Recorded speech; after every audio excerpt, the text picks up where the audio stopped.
The Transformers live-action series, renowned for its explosive action and memorable characters, has often struggled with its narrative coherence and treatment of iconic villains. Among the most glaring examples of this is Galvatron, a character brimming with potential who was introduced in Transformers: Age of Extinction but sidelined in Transformers: The Last Knight. Galvatron's promising introduction. In Age of Extinction, Galvatron was more than just another antagonist. He represented a pivotal shift for the franchise. Born from the remnants of Megatron, Galvatron was reanimated through human experimentation with a material called transformium, a clever narrative twist that modernized his origins.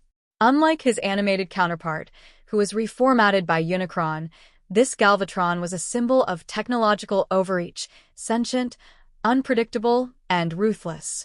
Galvatron's digitized transformation and growing army of drone-like Transformers were novel threats, presenting challenges the Autobots hadn't encountered before. His promise to return left fans eager to see him evolve into the calculating, destructive force that defined his legacy in earlier Transformers lore. The abrupt return to Megatron. Despite Galvatron's compelling setup, the Last Knight inexplicably reverted to Megatron without giving Galvatron the chance to establish himself as a dominant villain. The explanation for this transformation, that Galvatron found Quintessa and was reformatted, was vague and unconvincing. Questions abounded. How did Galvatron locate Quintessa without an alt mode to travel through space? Why would Quintessa revert him to Megatron when Galvatron represented a superior, more advanced version? This narrative choice felt like a retreat to familiar ground, with the filmmakers leaning on Megatron's established recognition rather than taking a risk on developing Galvatron further. What could have been? Galvatron's sidelining was a missed opportunity to expand the franchise's mythos. Enhanced powers. With transformium, Galvatron could transform in unique ways, becoming intangible or morphing into objects seamlessly, a stark contrast to traditional Transformers. Unicron's Herald. The Last Knight teased Unicron, setting up a storyline where Galvatron could have played the Herald, connecting Earth's fate with cosmic stakes. A true evolution.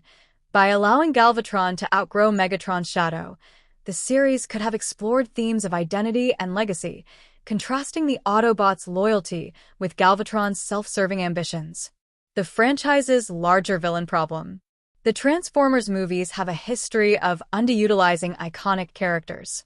Jazz, killed in the first film despite being one of the most dynamic Autobots. Shockwave, reduced to a one-dimensional brute in Dark of the Moon. The Fallen, a supposedly godlike figure who was easily dispatched by Optimus Prime. In Galvatron's case, the treatment was particularly frustrating because his debut set the stage for so much more. He was poised to fill the gap left by Megatron's numerous defeats and provide a fresh perspective on villainy in the series. Instead, the filmmakers reverted to a familiar but less compelling iteration of Megatron. The legacy of Galvatron's neglect. By discarding Galvatron, the Transformers films not only lost an opportunity to explore one of their most intriguing villains, but also reinforced the franchise's tendency to prioritize nostalgia over innovation. While Megatron's return wasn't inherently a bad choice, it lacked the narrative weight to justify sidelining Galvatron, leaving fans with lingering disappointment over what could have been. For a series that thrives on reinvention, the decision to shelve Galvatron feels like a betrayal of its own potential, a failure to let its villains evolve as dynamically as its heroes.